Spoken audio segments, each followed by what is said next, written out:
where we unravel the eerie threads of the unknown. Tonight, we bring you Haunted Encounters. 3 chilling tales told by ordinary people whose lives brushed against the supernatural and the consequences that followed. From a menacing figure in a forgotten alley to a headless specter trapping a child, and a tragic choice at a bus stop, these stories will make you question what lurks in the shadows of everyday life.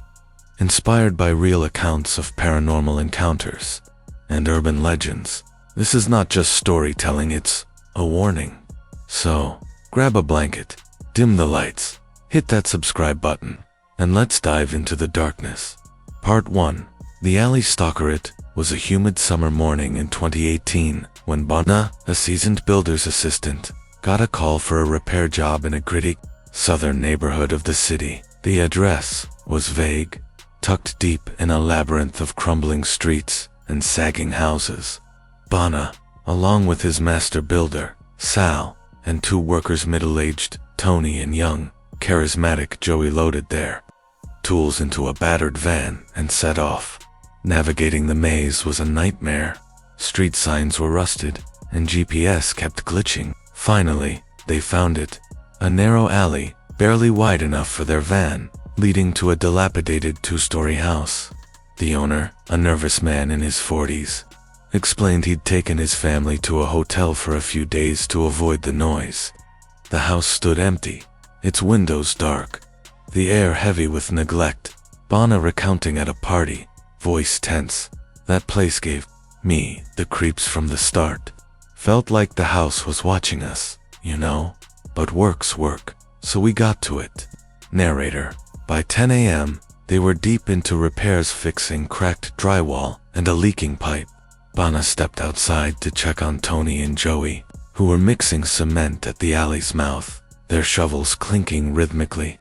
Tony, a gruff 40-year-old with a weathered face, swapped jokes with Joey, a 22-year-old with a bright smile and a knack for keeping spirits high. Then, the air shifted. A figure appeared at the alley's entrance, moving toward them with an uneven gait. As he neared, his features became clear and chilling. He was short, stocky, with unnaturally long arms and stubby legs. His face was a nightmare, twisted with scars.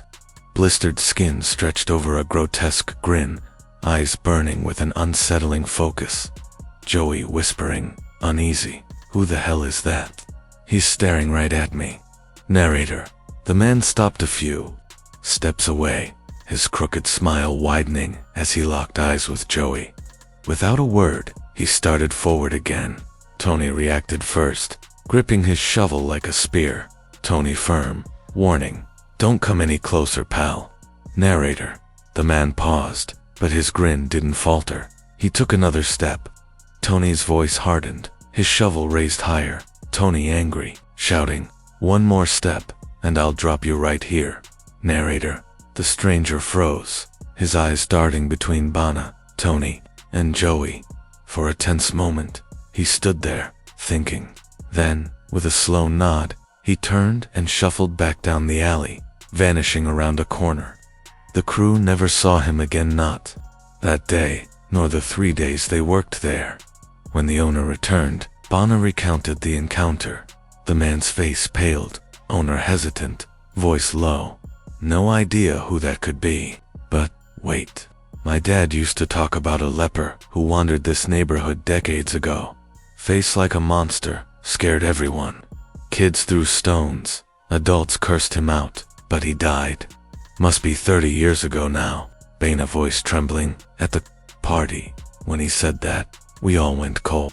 That face haunts my dreams, standing there, watching me. I haven't slept right since. Insight, urban legends, and forgotten souls. Bana's story echoes urban legends of outcast figures, often tied to real tragedies. Leprosy, historically stigmatized, left sufferers ostracized, their appearances distorted by disease. In folklore, such figures become vengeful spirits, lingering where they were shunned. Paranormal researchers suggest these entities feed on fear, appearing to those who disturb their domain like a house tied to their past.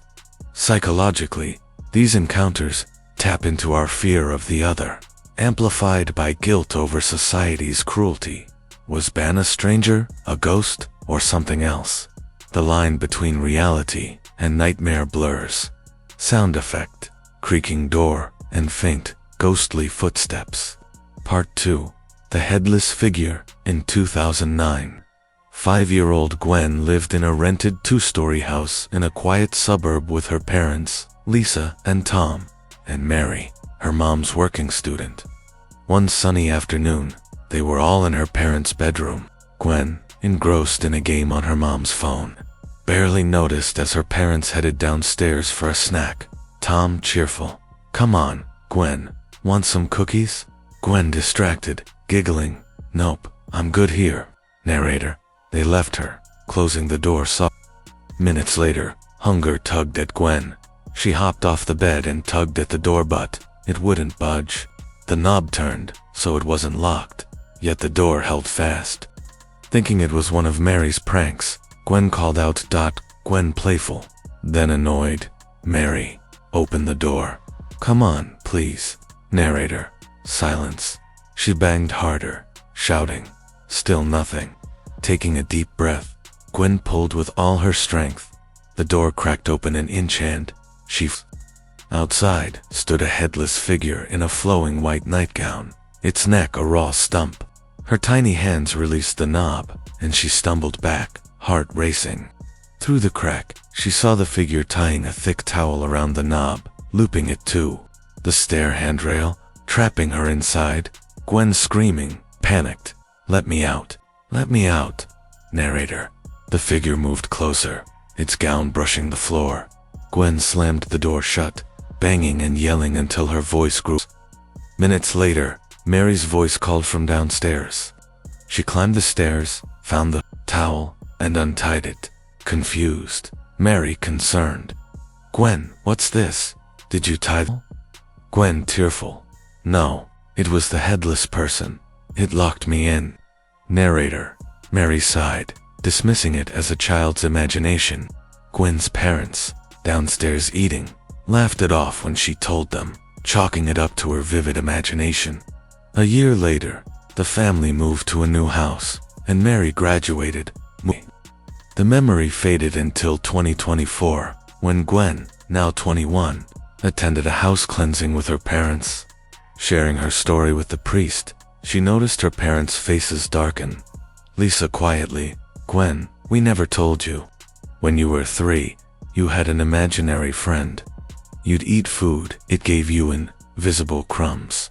We saw you talking to nothing, smiling at empty air." Narrator. The priest suggested the house may have held a restless spirit, perhaps tied to a death. Headless apparitions, common in folklore, often symbolize unresolved traumas, someone silenced or wronged.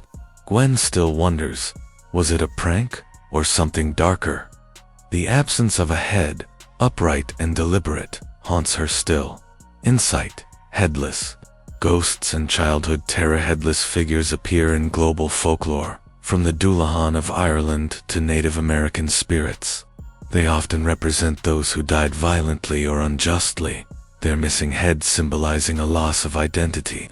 Child psychologist Dr. Emily Hart notes, children are more open to perceiving paranormal entities, their minds unfiltered by skepticism.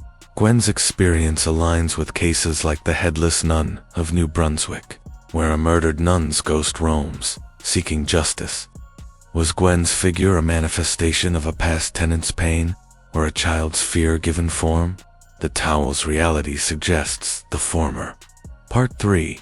The Cost of a Choice. In the summer of 2017, 15-year-old Kaya, a Cherokee teen from North Carolina, worked a part-time job at a grocery store to save for a trip. Raised to honor her native heritage, with kindness, she carried her parents' teachings proudly. One afternoon, waiting for her 5:30 p.m. bus, Kaya sat alone at a quiet stop. With 15 minutes to spare and no glasses on, she squinted as a young native man approached. His long braided hair and traditional necklace, like her grandfather's, warmed her heart. But his eyes were sunken, his expression paranoid. fingers fidgeting with the necklace. Kaya reflective, voice soft. He looked so worried, like he was running from something. I felt bad for him, so I waved and smiled. Narrator, he nodded curtly. After a tense silence, he spoke. Man nervous. Hey, can you money? Narrator, Kaya's hand brushed the $35 in her pocket money for a night out with friends. Hesitating, she lied. Kaya, awkward. Sorry, I don't have anything on me. Narrator, his face twisted not in anger, but shock. Before Kaya could process it, he glanced over her shoulder. She turned to see a man in his 40s approaching, dressed in dirty jeans, boots, and a black t-shirt. His presence screamed danger. Panicked, Kaya grabbed her backpack and crossed the street, hoping to avoid trouble. From the other side, she heard shouting something about money. Then, chaos erupted, man in black screaming, "I told you I'd kill you if you didn't pay me back, you bastard." Narrator, 3 gunshots rang out, each one to the young man's head. Kaya's ears rang. A woman on a nearby bench screamed.